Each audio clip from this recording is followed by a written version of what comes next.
Salut tout le monde, c'est votre gars Jazz et bienvenue sur ma chaîne YouTube. Générique!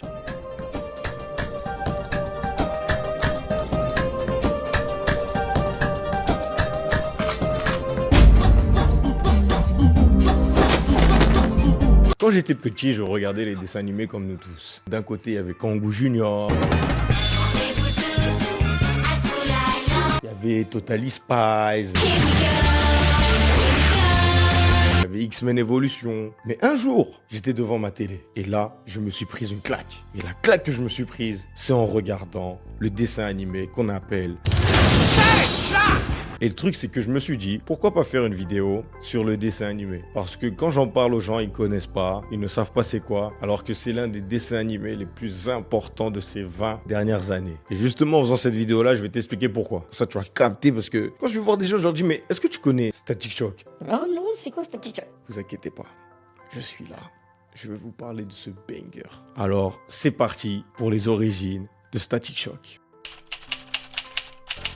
Tout commence avec un jeune homme qui s'appelle Dwayne McDuffie. Dwayne McDuffie est né à Détroit, dans le Michigan. Il était très intelligent. Quand il était petit, il avait fait des concours où il avait choqué tellement les gens qu'il était passé à la télé. Les années vont passer. Après avoir eu son bachelor, son master en physique, notre ami Dwayne McDuffie va quitter Détroit pour aller à New York, à une université d'art. Et là, il va faire ses classes. Il va apprendre comment comprendre la création, l'évolution d'un personnage. En 1987, grâce à des amis, il obtient un entretien dans la société qu'on connaît tous, Marvel. Après avoir fait cet entretien, Dwayne McDuffie a tellement émerveillé, choqué son interlocuteur qu'il va être pris et qu'il va commencer à bosser dans la société d'édition qu'on appelle Marvel. Il commence dans la société par la petite porte. Il commence à faire la création et l'élaboration de jeux de cartes avec les super-héros qu'on connaît tous. Mais en plus de ça, il va mettre en place une mini-série qui va s'appeler Damage Control. La mini-série Damage Control va parler des sociétés qui s'occupent de la réparation, le nettoyage des villes une fois que les super-héros et les super-vilains se sont battus et qu'ils ont tout cassé. Et en même temps, il va avoir l'idée de créer un mini-comics satirique. Il va l'appeler TNNT, Titan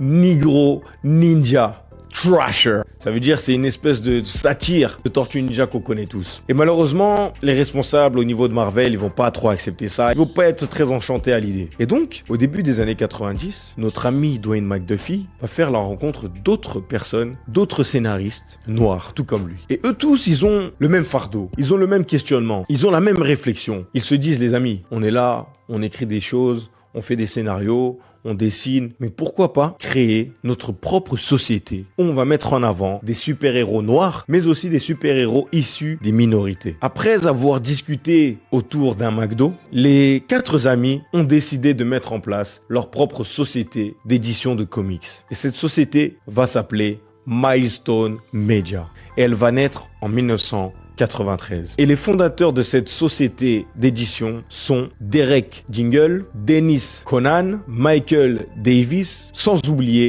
Dwayne McDuffie. La société Milestone Media va s'occuper de la création des personnages, le dessin, les idées. Ils vont garder les droits sur les personnages et retenez bien cette information-là parce qu'elle va être utile pour la suite. Et tout ce qui va concerner la distribution, la production des comics et les points de vente où ils vont être distribués justement, ça va être DC Comics qui va s'occuper de ça. Et donc, en 1993, Milestone Media va créer 4 comics. Hardware, Blood Syndicate, Icon et surtout Static. Et lorsque ces 4 comics vont sortir, ils vont avoir beaucoup de succès. Mais celui qui aura le plus de succès, ça va être Static, les aventures d'un jeune homme qui s'appelle Virgil. Et au milieu des années 90, fort du succès que va obtenir ces 4 comics, il y a un homme qu'on appelle Alan Burnett qui va aller voir l'équipe de Milestone Media. Et il va leur dire, vous voyez là les comics que vous avez fait, j'aime trop. Mais il y en a un particulièrement que j'apprécie encore plus et celui-là c'est Static. On allait les voir les amis. Est-ce que vous pouvez me créer un script que j'aille le proposer à Warner Bros? Comme ça, on en fera un dessin animé. Une fois que Alan Burnett est allé les voir et qu'il leur a proposé proposé cette idée-là, Dwayne McDuffie était très heureux. Il était très excité à l'idée. Ce qui se passe, c'est que la deadline était très courte. Et en une journée,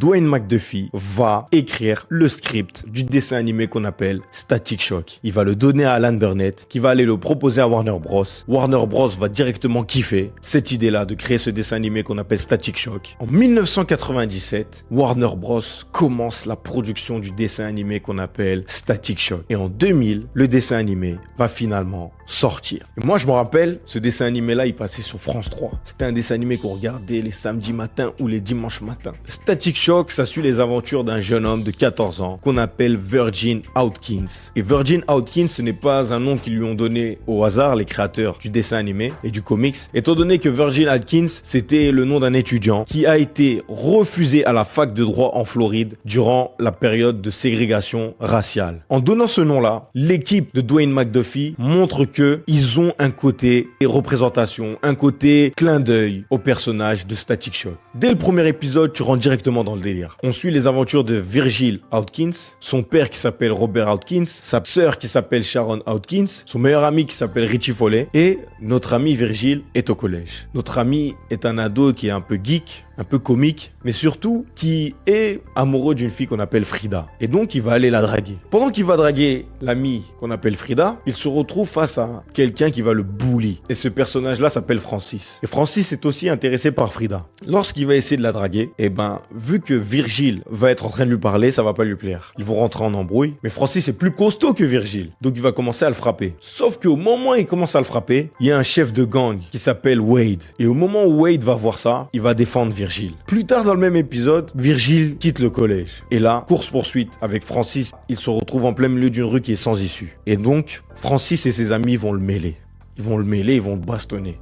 Et au moment où ils allaient le finir, Wade et sa bande viennent à la rescousse. Et donc, Wade dit à Virgil, mon gars, jusqu'à quand tu vas durer dans cette situation? Tu vois pas, le mec, il est en train de te bully, je vais pas toujours te défendre. Donc moi, je te propose de rentrer dans mon gang. Notre ami Richie a peur parce que il repense à sa mère, Jean Hawkins, qui était ambulancière et qui est morte des suites d'embrouilles entre gangs. Elle est morte en se faisant tirer dessus, donc par balle. Donc il hésite, il réfléchit, il veut pas vraiment. Mais comme il est intimidé par Wade, il ne lui dit pas vraiment. Le soir, Virgil est chez lui tranquillement, en train de raconter cette histoire-là au téléphone à son meilleur ami qui est Richie Foley. Et au même moment, il reçoit un autre appel. Et l'appel qu'il reçoit, c'est Wade. Et Wade lui dit, mon gars, on va finir avec Francis. Rendez-vous au port dans 30 minutes. Et il y va.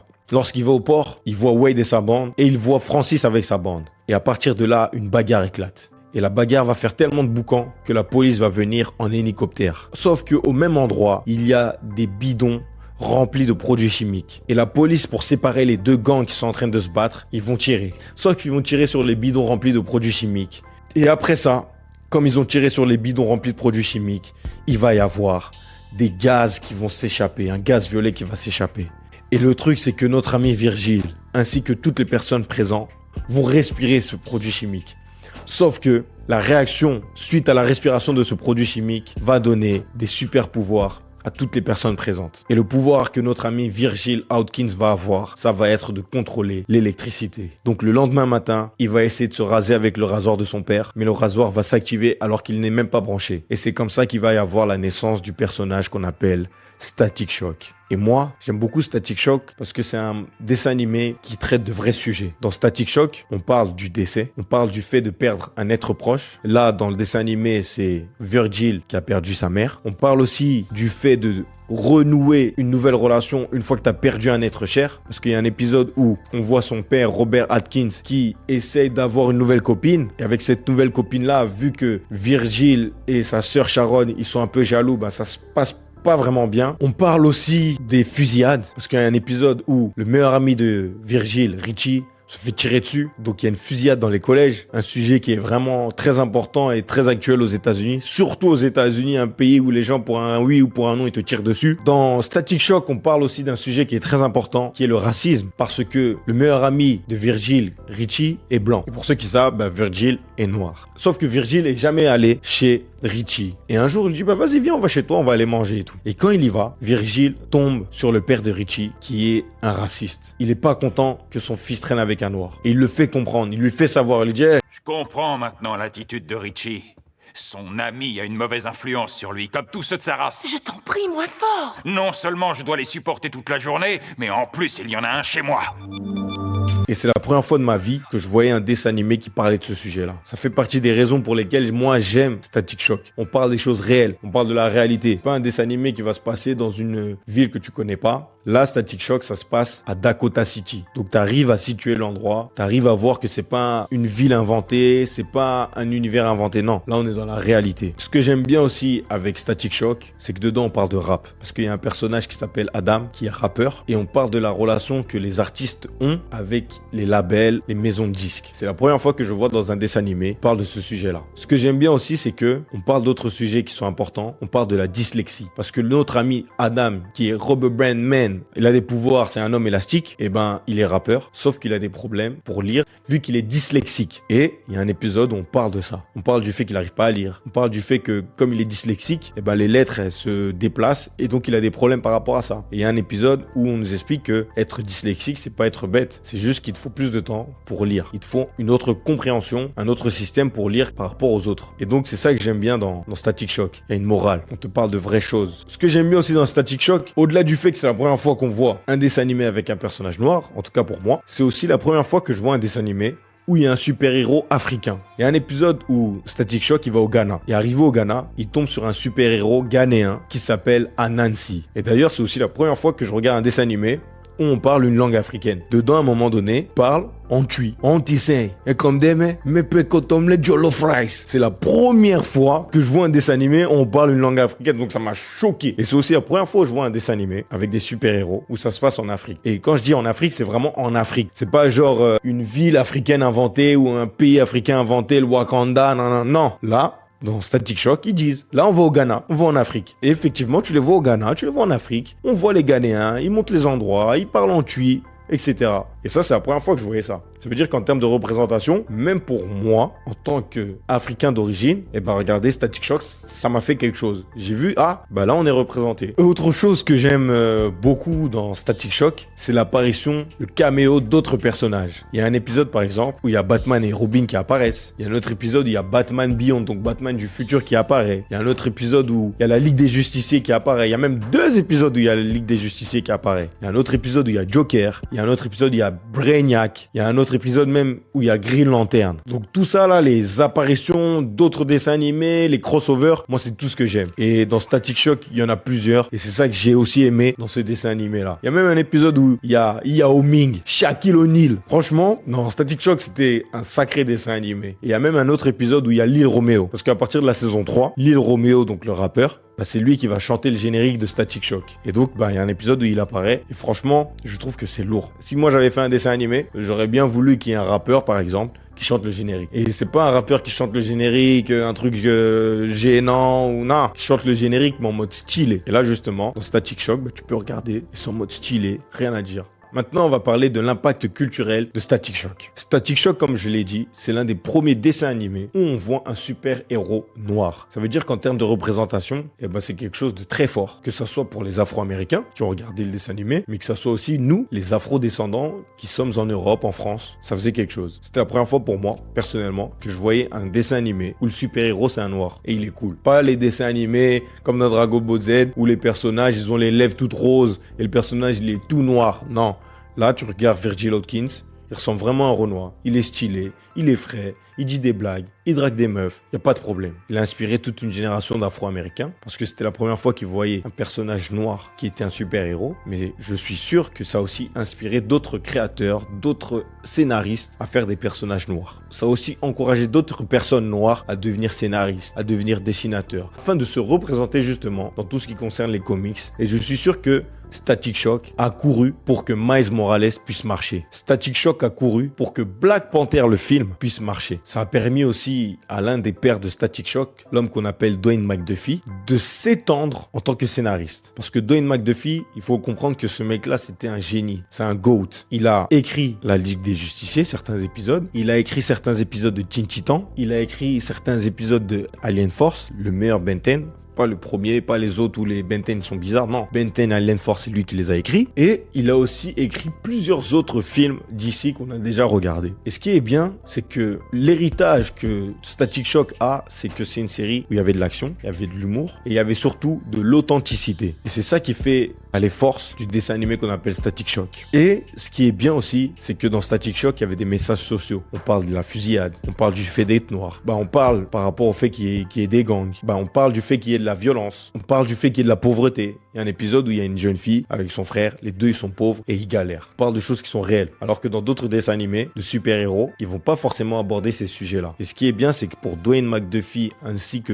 pour toute l'équipe de Milestone Media, les sujets sociaux, c'était des sujets centraux qu'ils devaient aborder dans Static Shock. So one of the things that we tried to do was present a range of characters, different socioeconomics, different backgrounds, different ages, as much of a range of opinions as you can. Maintenant, on va parler de l'après Static Shock. Static Shock a eu 52 épisodes qui sont divisés en 4 saisons. Malheureusement, au fil des saisons, l'audience a diminué. Il y avait moins de personnes qui regardaient Static Shock. Et surtout, DC a voulu mettre en vente des jouets Static Shock. Malheureusement, les jouets se sont très peu vendus. Donc en 2004, Static Shock a été arrêté, malheureusement. Et le truc, c'est que Milestone Media et DC Comics, ils ont essayé de relancer le comics plusieurs fois, mais il y a toujours eu des ventes très basses. Quelques années plus tard, Static Shock est rentré dans l'univers DC, notamment en faisant des apparitions dans Teen Titans et surtout en faisant une belle apparition, plusieurs belles apparitions dans Young Justice. Et vous pouvez même le voir dans mon générique. Eaten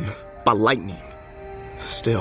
Pour ceux qui ont regardé Static Shock, il y a des personnes qui sont nostalgiques, qui disent mais quand est-ce qu'on va avoir un film Static Shock? Et moi je vous dis la vérité, DC ils sont en train de s'éparpiller, ils font pas des trucs de ouf. Et surtout, il y a que des films Batman Return, Superman Return, Superman, Aquaman, Wonder Woman, 1, 2, 3. Ils ont fait un film la Ligue des Justiciers réalisé par Zack Snyder qui est pas mal. Mais moi je me dis, le jour où DC Comics va faire un film sur Static Shock, ça va être un banger. Et la hype va augmenter. Sauf que là, on est face à un problème. Le problème, c'est que comme je l'ai dit au début, Static Shock appartient à la société d'édition Milestone Media. Donc ils ont les droits sur Static Shock. Et le truc c'est que DC Comics s'occupe uniquement de la distribution. Et donc si DC veut faire un film sur Static Shock, ils doivent s'entendre. Ils doivent leur payer des droits. Et le truc c'est que jusqu'aujourd'hui, on sait pas trop s'ils se sont entendus. La rumeur dit que DC n'a pas encore fait un mouvement, n'a pas payé quelque chose à Milestone Media pour avoir les droits et pour pouvoir en faire un film. Sauf que en 2020, on a entendu que Michael B. Jordan était en train de produire un film en live action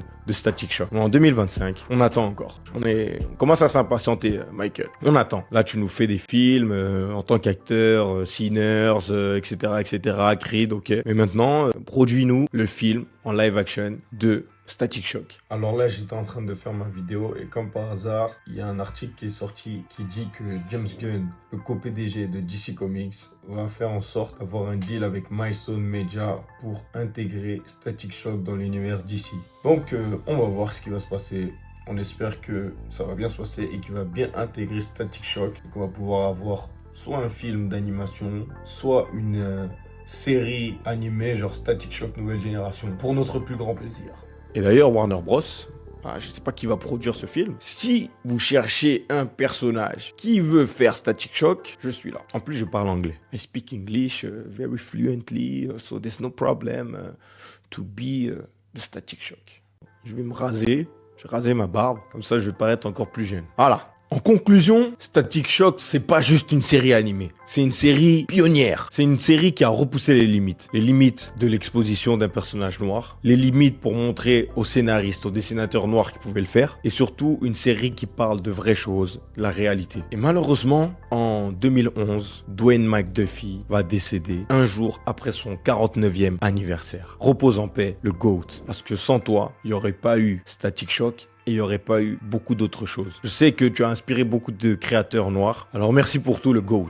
Dwayne McDuffie militait pour la diversité sans caricature. Mais surtout, il voulait des personnages noirs dont la culture et l'identité ne soient pas effacées. Et on l'a bien vu en regardant Static Shock. Alors voilà, pour ceux qui n'ont pas vu Static Shock, n'hésitez pas à aller le regarder en streaming, parce que c'est un dessin animé qui était incroyable. Si vous avez d'autres dessins animés à me proposer, si vous êtes nostalgique comme moi, mettez en commentaire un dessin animé et j'en ferai une vidéo. On se retrouve très vite en tout cas pour de prochaines vidéos. C'était votre gars sûr, à très vite.